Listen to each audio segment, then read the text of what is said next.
part one of our equations, identifying and balancing. Another very important part of first year chemistry is to be good at balancing, because this will set you up for being good at stoichiometry, which is something that is a very important part of first year chemistry.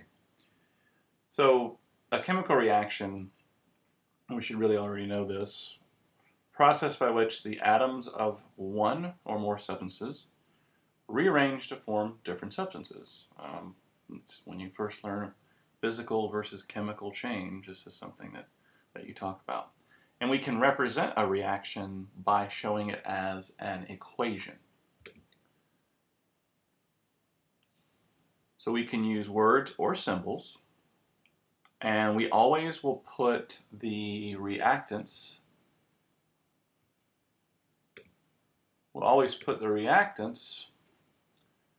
on the left, and the products will always be on the right.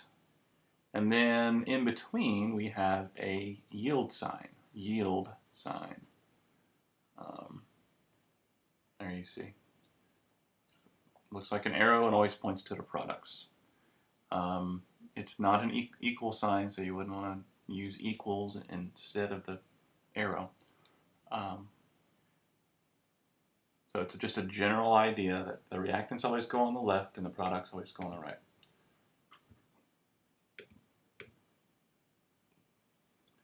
So a word equation, the two types of equations that we'll look at, is exactly what you would think. It's a chemical reaction set up as an equation using words.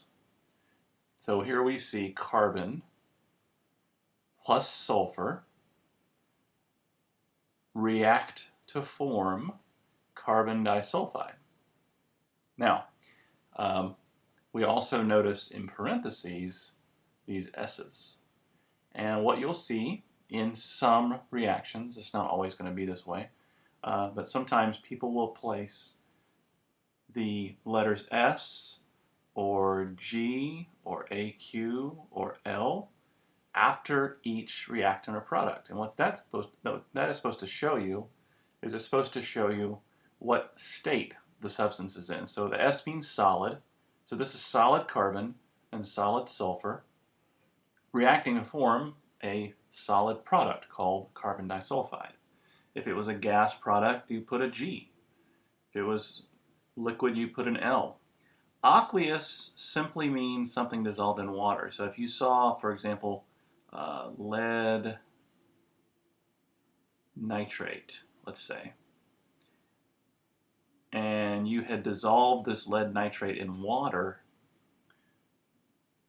originally it was a solid, but you put it in water and you dissolved it, you would place an AQ after it to tell the reader, whoever's looking at your reaction, that the lead nitrate has been dissolved in water.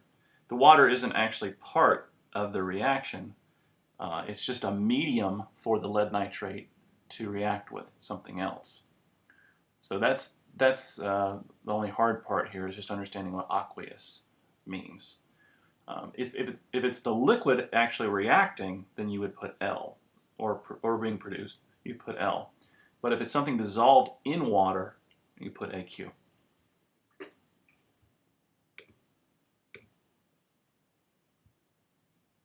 All right. Now we also can represent, and more commonly actually, represent equations. Instead of with words, we represent them with symbols. It's just easier, and it makes it easier to do what we call balance later on. So here we see, and these are not balanced for those of you being picky about the PowerPoint. We are aware of that, but I'm not teaching balancing yet. We're just talking about what a skeleton equation is. So a skeleton equation, as you can see, no words necessary. This is the same word equation that we had previously, but we converted it to symbols. So there's the carbon, there's sulfur, and there's carbon disulfide. We still have the S's after it to represent the solid. Here's a new one, sodium plus chlorine. You notice that 2 on the chlorine, we'll get to that later, yields sodium chloride. Now notice this is the first time we've run into the G here. So this is chlorine gas reacting with solid sodium metal to produce solid sodium chloride.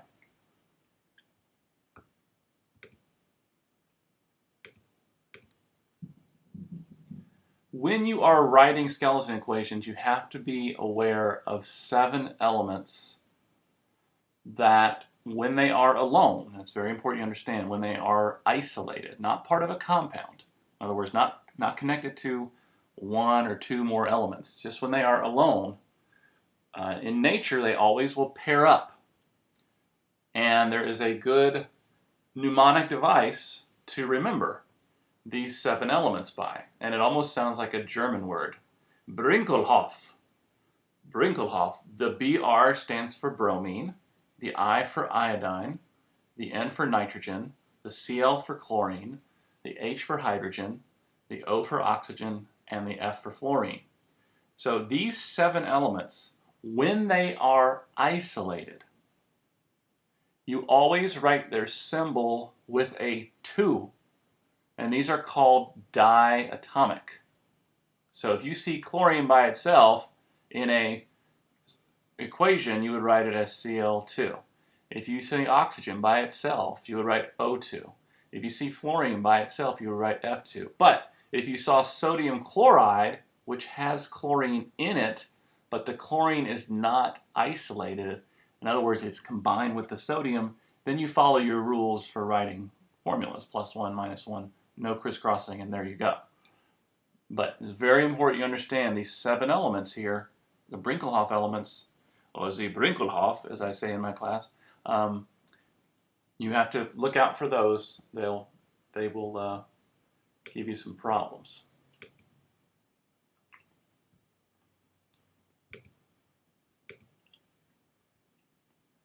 And by the way, those 7 elements are, well, 6 of the 7 are very close to each other. Some of them are halogens, and that's column 17 on the periodic table, and you have nitrogen and oxygen right next to that. Well, right there, that's 6 of them. And then hydrogen's off to the left on the periodic table. So what if you were asked to write the skeleton equation from the word equation? Well, the first thing you got to understand is we just did this one. So you better know how to do this, but let's go ahead and do it again anyway. Sodium by itself, symbol is Na, and it's a solid, plus chlorine. Now, is this chlorine isolate? It's by itself. It's not part of a compound. So I'm going to write Cl2 because of the diatomic rule. Yields sodium chloride. Well, this chlorine now is no longer by itself. It is combined with the sodium. So now I write the formula for sodium chloride. Sodium is a metal, so I write Na first. Chloride is monatomic. I know that because of the IDE ending. +1, -1, they add up to 0. So no crisscrossing. And there is my answer. I also need to put the S there for solid. So the chlorine on the left is written as Cl2 because of the diatomic elements. How about dihydrogen monoxide? Well, this is a covalent compound. I hope you recognize it because it's got 2 nonmetals in it. So hydrogen, and then the di means 2. Oxygen, mono means 1. Neither of these are by themselves, so we don't have to follow the rule for the diatomic elements, the Brinkelhof rule. The reason this 2 is there has to do with sharing of electrons, not because of the Brinkelhof rule. It's L. I'm going to put a little cursive L there. And yields oxygen and hydrogen. Notice this oxygen is by itself, separated by this plus sign with the hydrogen, also by itself. They are both Brinkelhof elements. So I'm going to write O2, gas, and I'm going to write H2, gas. And there's your answer for that example.